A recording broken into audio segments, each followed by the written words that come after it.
नमस्कार दोस्तों बिहार में एक बहुत बड़ी खबर थी, लेकिन गोदी मीडिया पर आपको वो खबर नजर नहीं आई होगी। लेकिन हमारी जिम्मेदारी है कि आपको हम हर खबर, जो कुछ भी देश में हो रहा है, जो कुछ भी घट रहा है, वो बारीकी के साथ बताएं।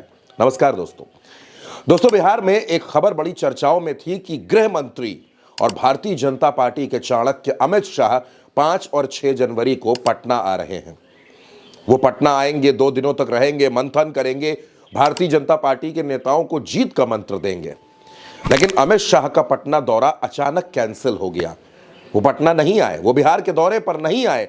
और इस खबर के अंदर की खबर जानने की कोशिश देश के तमाम चैनल्स ने, न्यूज चैनल्स ने, जो 24 घंटे आपको खबरें दिखाते हैं, उन्होंने नहीं की। लेकिन हम आपको इस खबर की पूरी पड़ताल करके इसके सच से रूबरू कराएंगे। दोस्तों, अमित शाह का यह दौरा अचानक कैंसिल हुआ। 5 और 6 को उनको आना था, लेकिन वो नहीं आए। इससे पहले दिल्ली का घटनाक्रम क्या था दोस्तों?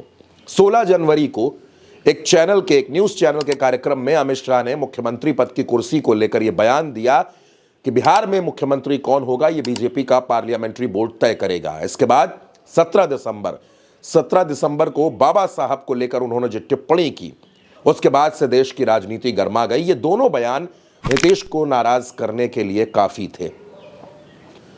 नीतीश कुमार इसके बाद एनडीए की मीटिंग में नहीं गए। नीतीश कुमार दिल्ली गए, लेकिन जेपी नड्डा से नहीं मिले, अमित शाह से नहीं मिले, प्रधानमंत्री से नहीं मिले, और बिना किसी से मिले पूर्व प्रधानमंत्री मनमोहन सिंह को श्रद्धांजलि देकर वो वापस आ गए।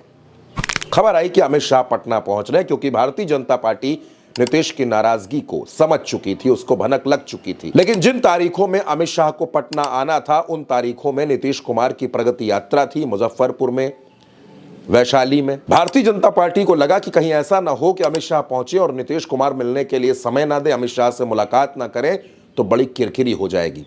लेकिन ऐसा नहीं था दोस्तों कि इस बीच नीतीश कुमार पटना नहीं आए। पटना के श्री कृष्ण मेमोरियल में पूर्व उप मुख्यमंत्री, भारतीय जनता पार्टी के बड़े नेता स्वर्गीय सुशील मोदी की जयंती पर उनको श्रद्धांजलि देने के लिए नीतीश कुमार पहुंचे। लेकिन नीतीश कुमार अपनी यात्रा पर फिर वापस लौट गए। ये भारतीय जनता पार्टी का डर था, ये गुजरात लॉबी का डर था कि कहीं ऐसा ना हो कि नीतीश कुमार अमित शाह से मुलाकात ना करें और इसका नुकसान हो जाए, इसकी किरकिरी हो जाए, और ये खबरें चलने लगे तो फिर एनडीए के रिश्तों में जो दरार है वो तो खुलकर दिखने लगेगी। अमित शाह समझ चुके थे कि नीतीश कुमार नाराज है। भारतीय जनता पार्टी इस बात को जान गई थी कि नीतीश कुमार नाराज है, और नीतीश कुमार की नाराजगी के बीच में पटना जाना सही नहीं रहेगा।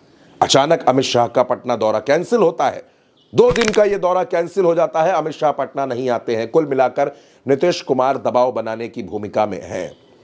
नीतीश कुमार जिस तरह से भारतीय जनता पार्टी पर प्रेशर बना रहे हैं, वो बीजेपी की स्थिति को दिखा रहा है दोस्तों। नीतीश कुमार पूरे दम से 122 से 123 सीटें मांग रहे हैं, और वो ये कह रहे हैं कि बाकी आपको जिसको जितनी सीटें देनी है, तमाम सहयोगियों को आप उनको सीटें दीजिए, हमें उससे कोई परेशानी नहीं, लेकिन हमारी सीटें कम नहीं होनी चाहिए।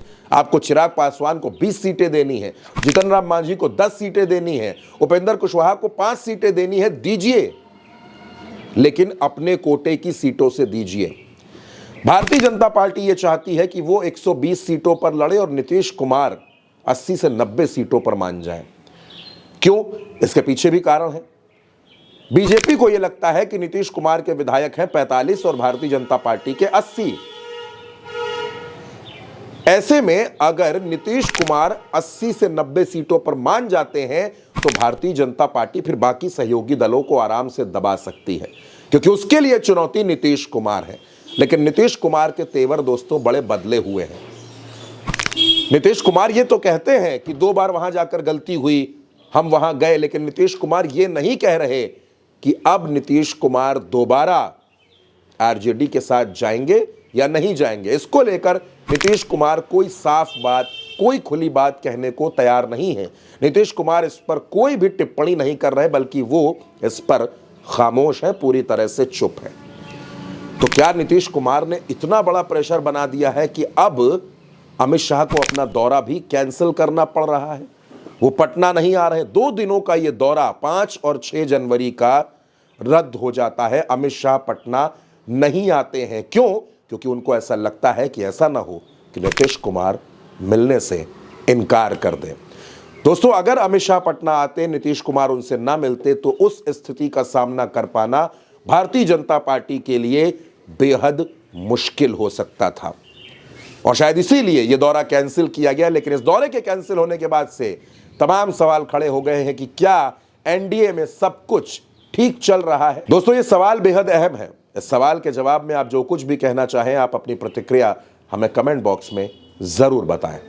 आम जनता तक माइक पहुंचाने वाली देश की पहली महिला पब्लिक रिपोर्टर प्रज्ञा मिश्रा जी एक ब्रेक के बाद सड़कों पर दोबारा लौट रही हैं। जल्द शुरू होने जा रहा है सरल, संपूर्ण, सच्चे शो कटिंग चाय का सीजन 2।